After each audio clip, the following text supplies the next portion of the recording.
Racikan Berita 1. Para pembicara, Pak Ismet, Pak Marwan, Pak Rismon, Pak Mursalin, dan Pak Michael, adik-adik aktivis Aliansi Mahasiswa UIN Jakarta, Bapak-bapak, saudara-saudara sekalian hadirin yang berbahagia. Yang pertama, tentu kita panjatkan puji syukur ya bahwa kita dapat berkumpul bersama di tempat yang baik ini, dan kita berharap bahwa kehadiran kita memiliki nilai yang tinggi bagi kehidupan kita pribadi, bermasyarakat, dan bernegara. Insya Allah dengan niat yang tulus kita berhak mendapatkan barokah, ridho, maghfirah dari Allah Subhanahu wa Ta'ala. Amin ya Rabbal Alamin. Saudara-saudara sekalian, khususnya adik-adik mahasiswa, keadaan ini, berkumpul kita ini secara pribadi sangat berkesan dan mengingatkan diri saya pribadi ya. Pertama adalah saat aktif sebagai waktu menjadi mahasiswa ya, di Universitas Padjadjaran ya, sebagai senat mahasiswa, bahkan ikut aktif di Dewan Mahasiswa. Pada waktu itu masih ada Dewan Mahasiswa. Kemudian mengingatkan juga kalau kemarin di Universitas Muhammadiyah Jakarta, tentu aktivitas di kegiatan kepemudaan di Muhammadiyah. Hari ini saya bertemu dengan adik-adik mahasiswa Universitas Islam Negeri, mengingatkan juga bahwa saya pernah menjadi dosen di Universitas Islam Negeri Sunan Gunung Jati, Fakultas Syariah, yang saat itu senang sekali berkumpul dengan para mahasiswa dan memotivasi untuk ayo berjuang terus demi kebaikan umat, masyarakat, bangsa, dan negara. Nah, saudara-saudara sekalian yang saya hormati, tema kita sekarang ini juga tema yang sangat penting, gitu ya.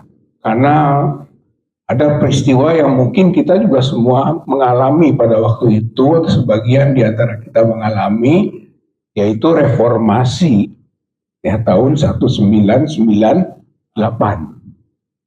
yang kemudian kita sekarang jadikan tema, yaitu reformasi yang tertunda. Tentu yang kita maksudkan di sini, reformasi yang lalu sudah selesai. Tapi yang disebut tertunda itu adalah reformasi yang kedua. Reformasi ke-1 1998. Reformasi kedua ini adalah ya reformasi yang kita harapkan sekarang. Atau sebentar lagi masuk tahun 2026. Berarti kalau masuk di bulan Mei-nya reformasi 1998 itu pas 28 tahun. Jadi khususnya para mahasiswa yang menjadi penggerak reformasi di depan pada 1998, diharapkan nanti maksimal lah bulan Mei 2026 bisa melakukan reformasi yang kedua, melakukan perubahan politik yang kondisi sekarang hampir sama dengan kondisi yang lalu yang harus diubah, tidak bisa didiamkan, tertunda. Kita maunya 10 tahun kemarin waktu rezim Jokowi diganti oleh Prabowo, itu reformasi, perubahan. rezim baru. Tapi ternyata tidak bisa mengubah, bahkan melanjutkan. Maka jadi tertunda tuh reformasinya. Nah, kegagalan Prabowo untuk melakukan reformasi harus kita dorong, kita desak terus gitu. Tertunda 10 tahun yang lalu, tertunda lagi 1 tahun kemudiannya. Ternyata tidak becus juga mengubah. Nah, tantangannya sekarang ini sudah 1 tahun ditambah, mau nambah lagi terus menerus.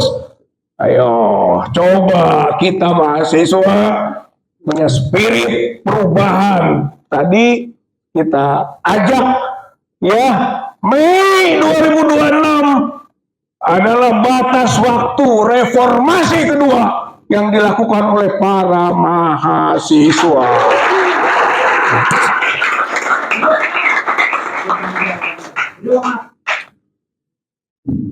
Tinggal sekarang Prabowo mau ikut mahasiswa enggak? Kalau mau ikut, ayo, tapi di gerbong. Karena nggak bisa udah di depan. Tapi kalau nggak mau ikut, jangan menghalangi. Jangan menghalangi. Tapi kalau menghalangi, kereta mau jalan. Bagaimana? Tabrak saja. Jelas saja. Kereta udah mau jalan, dihalangi. Iya kan? Tuh, ini mahasiswa yang benar. Jadi begitu ya, nggak boleh tertunda lagi. Ini ujian buat kita, masih mau menunda atau menyelesaikan reformasi kedua. Rubah kondisi politik yang ada. Nah, kemudian poin berikut, tagih janji pemberantasan korupsi. Dulu waktu reformasi 1 persoalannya korupsi. KKN. Kan begitu? Korupsi, kolusi, nepotisme. Itu persoalan waktu reformasi dulu. Sekarang sama tidak? Sama. Sama sekarang juga. Korupsi, kolusi, nepotisme. Makanya ada ketetapan MPR nomor 11 tahun 1998, penyelenggara negara yang bersih KKN. 98 tuh. Setelah reformasi dibuat ketetapan MPR 98 nomor 11. Diderivasi undang-undang KKN, yaitu Undang-Undang 28 tahun 1999. Tuh, penyelenggaraan yang bersih KKN udah ada derivasinya, turunannya. Kemudian secara spesifik ada Undang-Undang korupsi, Undang-Undang tindak pidana korupsi nomor 31 tahun 1999. Jadi korupsinya sendiri diatur tersendiri dengan ancaman 20 tahun penjara atau bisa mati kalau melakukan korupsi. Itu Undang-Undang 31. Untuk kolusi dan nepotismenya itu adanya di Undang-Undang KKN, yaitu pasal 21 kolusi, pasal 22 itu nepotisme. Jadi jangan main-main dengan kolusi dan jangan main-main dengan nepotisme. Di situ disebut delik. Kalau kolusi delik, kalau nepotisme delik, kalau korupsi sudah jelas ada undang-undang tersendiri. Berapa ancamannya? Ancaman hukumannya 12 tahun. Kolusi 12 tahun. Nepotisme 12 tahun. Nah, korupsi 20 tahun dan sampai hukuman mati. Begitu ya ancamannya. Jadi ini bukan main-main persoalannya. Jadi kita harus sekarang lakukan lagi tadi reformasi kedua dan tegakkan aturan tentang korupsi, kolusi, dan nepotisme.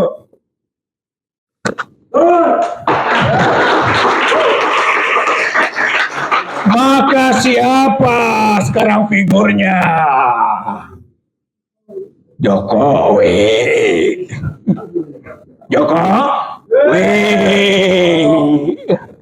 Jokowi yang melakukan korupsi, yang bisa kita tunjuk dan bisa jadikan faktor penyebab dari perubahan ini Jokowi dulu, karena dia presiden sebelumnya 10 tahun itu, bahkan pernah jadi gubernur, bahkan pernah jadi wali kota. Waktu jadi wali kota dia korupsi. Itu ada aset Pemkot dijual tanpa persetujuan DPRD. Kumaha Jokowi, cek orang Sunda nama. Bagaimana Jokowi, kumaha aing?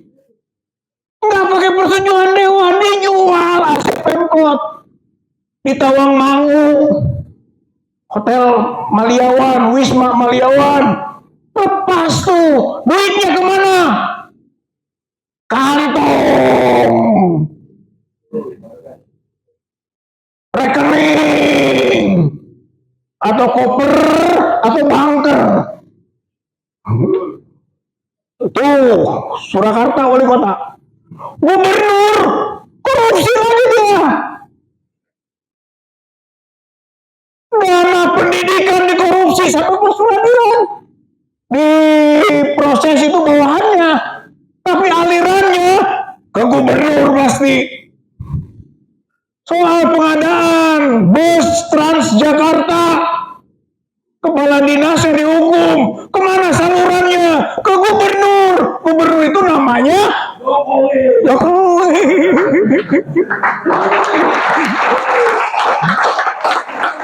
Waktu presiden apalagi? Presidentah.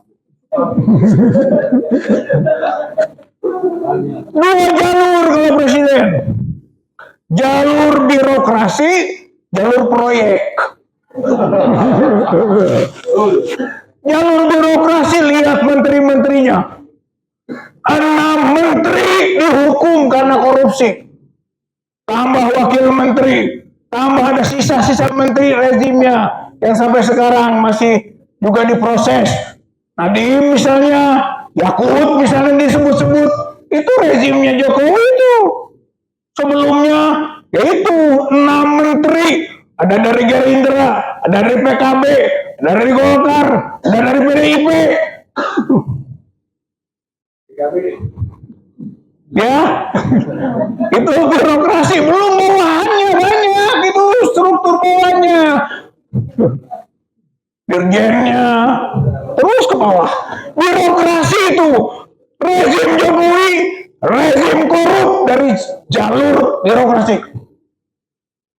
Dari proyek, yang paling ramai kamari WOS, kamari Wash, Visudurinas. Itu mah jurig kah? Setan kan gitu ya, kul a'udzu birobbinas. Yang ujungnya apa? Min syarri minajin wanas. Jin dan manusia. Nah, Jokowi ini manusia pengabdi jin. Klinik, saudara-saudara sekalian. Klinik, temennya jin. minal jin wan nas. Dua nama maneh nama digabung. Gitu ya. Itu kan. Jadi bagaimana kita bisa toleran pada perilaku begitu? Proyek wush, wesh, wash. Apalagi banyak kalau proyek mah IKN, PSN, ya Rempang, nikel, timah, kayu, semua masuk itu dari proyek-proyek. Hutang, dari hutang apa nggak ada komisinya?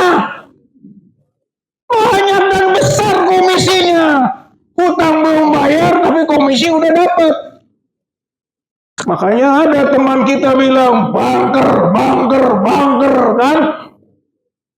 Kemana uang itu? Maka kita bolehlah sebut dan beri predikat raja korupsi di Indonesia, namanya Joko Widodo.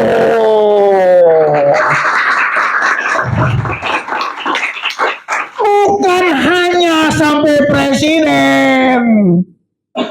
Setelah jadi presiden masih korupsi. Apa itu? Itu rumah terakhir 12.000 meter di Colomadu. Dikasihnya cuma 9.000, nyaplok 3.000. Jadi 12.000, pagu anggaran nggak jelas.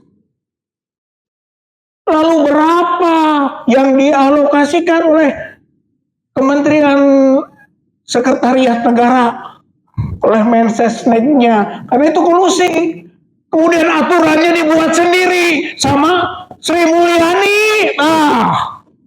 Menteri Keuangan, peraturan Menteri Keuangan yang memberikan sampai angka 9.000 meter, bahkan bisa mencaplok 3.000 lagi, 12.000 meter persegi. Korupsi masa pensiun.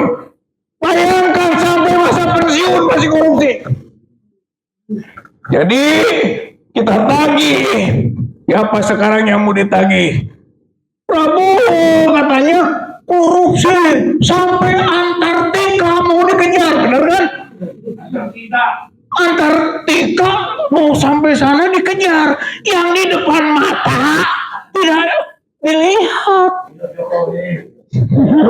Malah itu Jokowi. Lihat tuh. Lihat. Kacau tuh. Kacau. Jadi itu ya yang kedua tuh, berantas. Karena memang Jokowi dan keluarganya adalah perilaku korup. Berantas. Yang ketiga, ada 3 poin kan. Pengkhianatan negara. Pengkhianatan negara itu diaturnya di KUHP pasal 106 KUHP. Yaitu menyerahkan seluruh atau sebagian wilayah kepada kepentingan negara lain.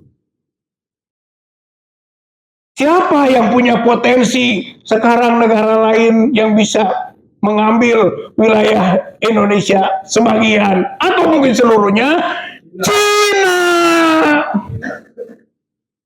Kasus Morowali adalah sampel, contoh.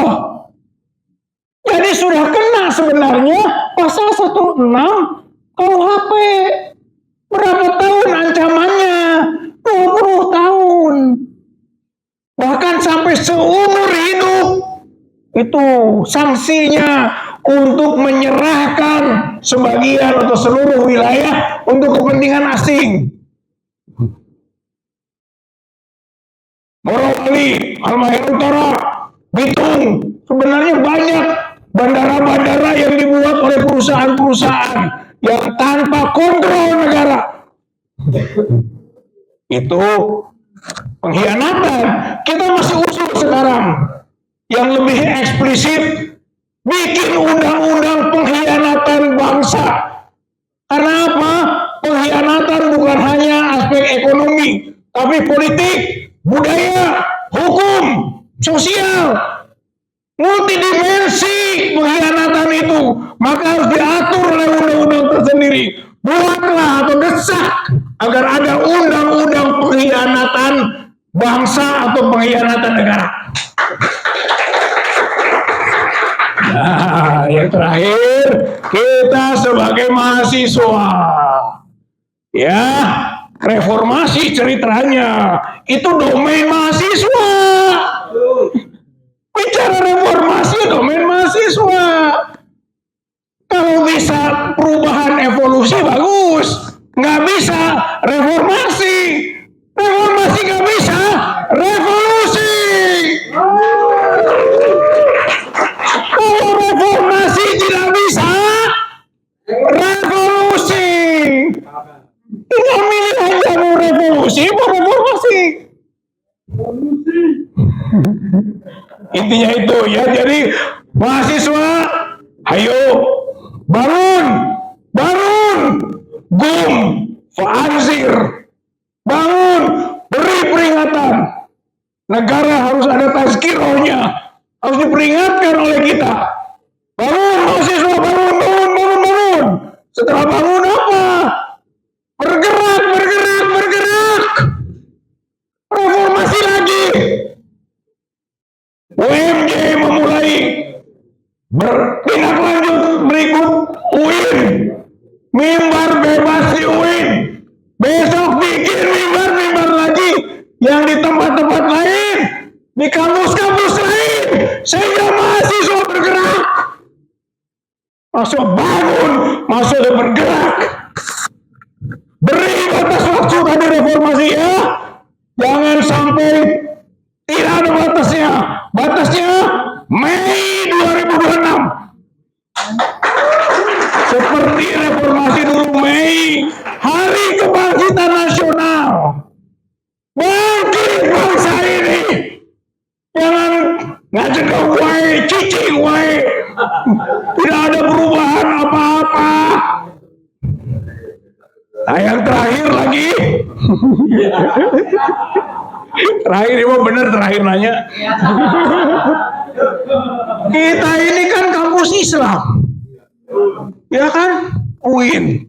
Sebelumnya UMJ. Kampus Islam. Islam agama ini menantang keberanian kita untuk melakukan perubahan. Jihad, saudara-saudara sekalian. Ini tantangan kita untuk berjihad di jalan Allah.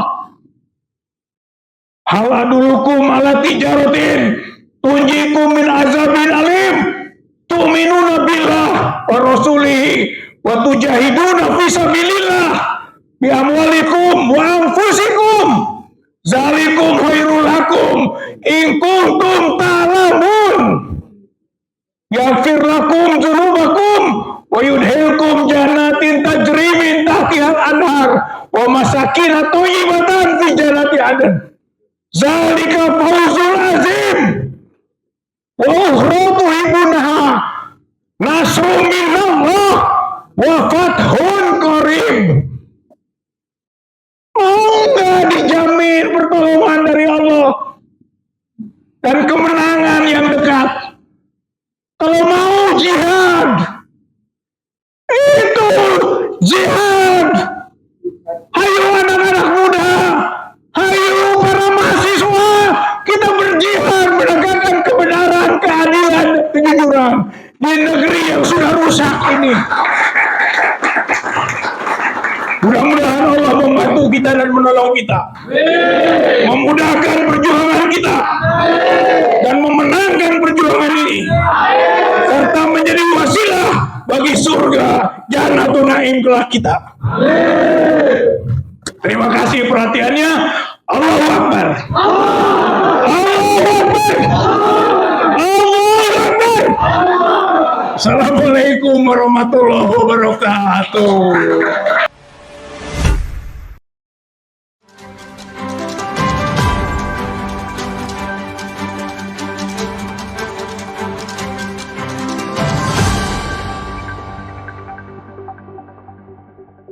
Racikan berita 1.